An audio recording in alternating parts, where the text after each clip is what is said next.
You guys were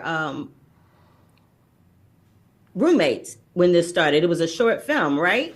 Yeah, so Tim was living with me, and we were writing stuff together, and in a sketch group, and it was a very productive time for us. I'd say, like, you know, we were just writing a lot of things and coming up with a lot of ideas. Some not good, some great, and you know, didn't necessarily know which was which at the time, but certainly mud against the wall. Yeah, this was one of those. This was one of those ideas from that period that you know, luckily we stuck with, and has sort of grown and grown as time's gone on. Why did you all make the decision to expand it from a short to a feature film? I think we made that decision more or less when we made the short. And then it was just a case of working out how to do that, which took 18 years, weirdly. But yeah, we always knew that there was something in there. We always knew that those characters had something. We also knew that there was something missing that would turn it into a feature. You couldn't just turn these two guys rattling around the island for 90 minutes. So really it was just a case of waiting until inspiration struck. But the three of us never went away from the idea we would do it. It's just at some point we had a sufficient amount of lack of work, and Griff was back in the country, so re-energised it. And then all three of us were like, maybe we can come up with this thing. And then basically it was the Nell storyline, which became Kerry Mulligan, which sort of unlocked it for us and turned it into a feature on both levels, you know.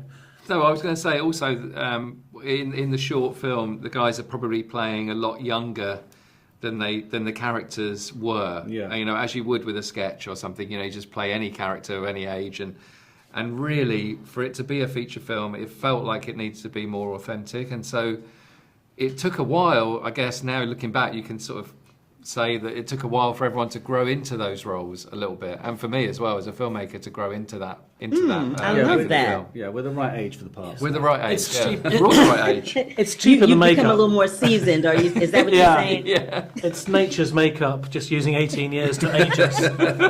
I love that. Nature's makeup. It's a long time in the chair.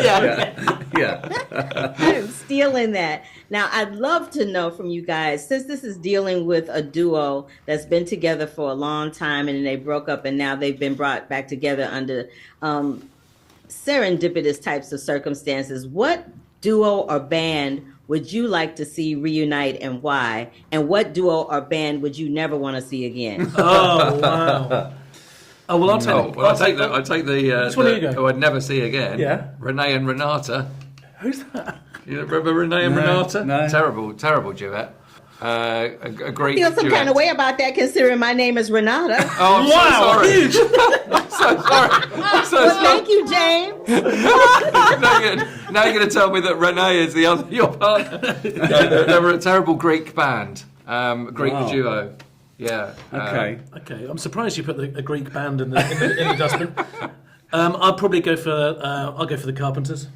In the UK, we had a band called the Cheeky Girls who were big for a while. Oh, you wouldn't bring them I'd bring them back We've together. met them. Oh. Yeah. I'm bringing them back. I'm bringing them back together. Oh, by the way, the Carpenters are my ones to bring back. Yeah. Not to bin. I got that. Yeah, good. I got that one. And thank you for the clarification. No, that's James, James, I have one last question for you. Yeah. What was the challenge of directing outside at night on a beach in Wales? Because I can imagine the elements gave you quite a fit. Oh yes, everything about Wales and filming is fairly challenging, but there's a lot of enthusiasm amongst the crew there. Everyone's very hands-on.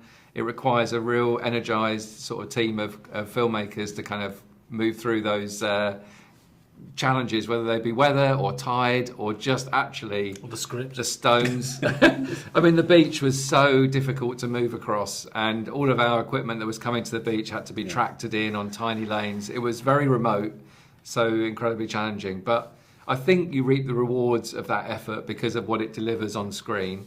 So you're kind of always weighing that up as, is the juice worth the squeeze? Is it worth everyone sort of lugging boxes and boxes of lenses and equipment literally by hand up a hill? Well, yes, if the shot reveals itself to be, well, nature's production value, basically. So there was a lot of that. Everyone would really worked so hard and committed themselves physically to it. And it was freezing. and wet, and often at the same time. Well, y'all have given me two great sayings: "Nature's makeup" and "Is the juice worth the squeeze?" So I'm stealing both of those and writing them down. And I just wanted to say that for this film in particular, it is solid proof that music is a universal love language that can bring people together or make them fall apart. And I thank you for doing both in this film and for touching my heart. And I hope that it touches everybody else's heart and gives them all the feels as well. Thank you so much for your time. Thank you so much. Thank you. Thank you. Cheers. Thank you. Bye. Bye.